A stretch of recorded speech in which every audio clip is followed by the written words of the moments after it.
sure is hot out there. I just got done with a run, and I didn't run in the heat for any type of acclimatization.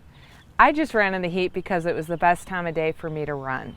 When you train in the heat, especially when you add the humidity to it, your body's fighting with trying to supply blood flow to your muscles to actually do the workout.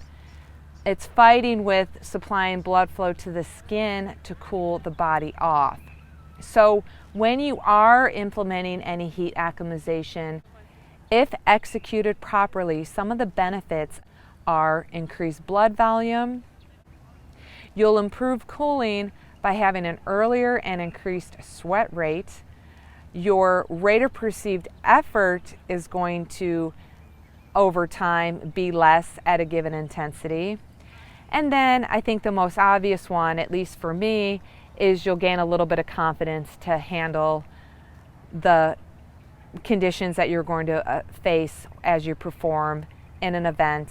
And then you can make some changes, because if something's going to go wrong in training, you know how to adapt, drink more, eat more, and so it's not going to impede your performance as much as it could if you didn't follow any heat acclimatization protocol.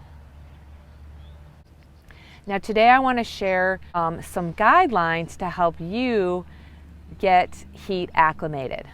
Number one, during your build phase, meaning your race preparation phase of training, and give yourself that 10 to 14 days of heat training to acclimate.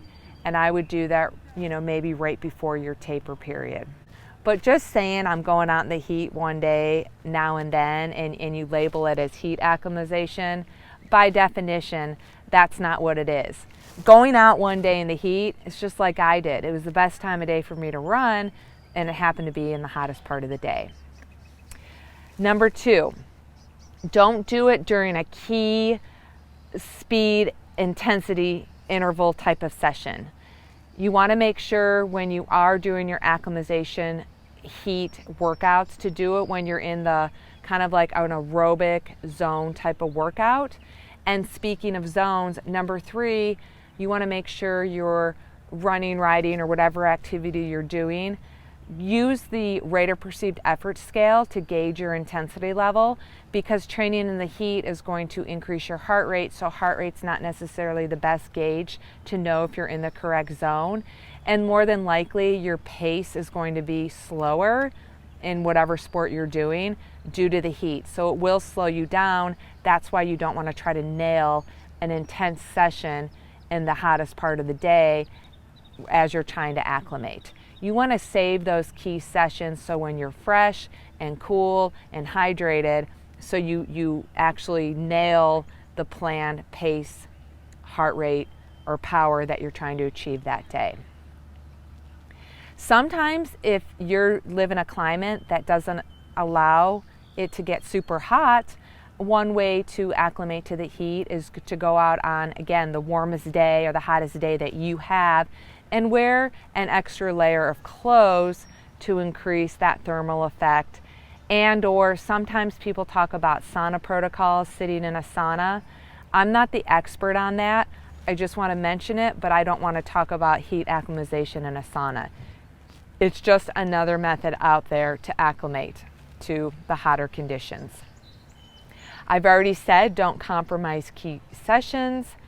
Make sure you have some hydration with you to take immediately after. Make sure you have a little bit of calories or sugar with you, because you want to be prepared for something to go wrong. You want to be prepared in case you get a little nauseous or a little dizzy or a little dehydrated. It could happen. And I want to stress the importance of, you're trying to acclimate. You don't want to do too much too soon.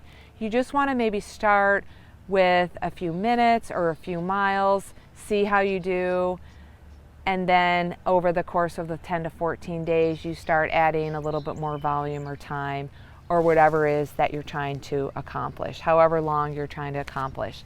Start slow and have fluids ready for you when you need it. making sure you regain full hydration status.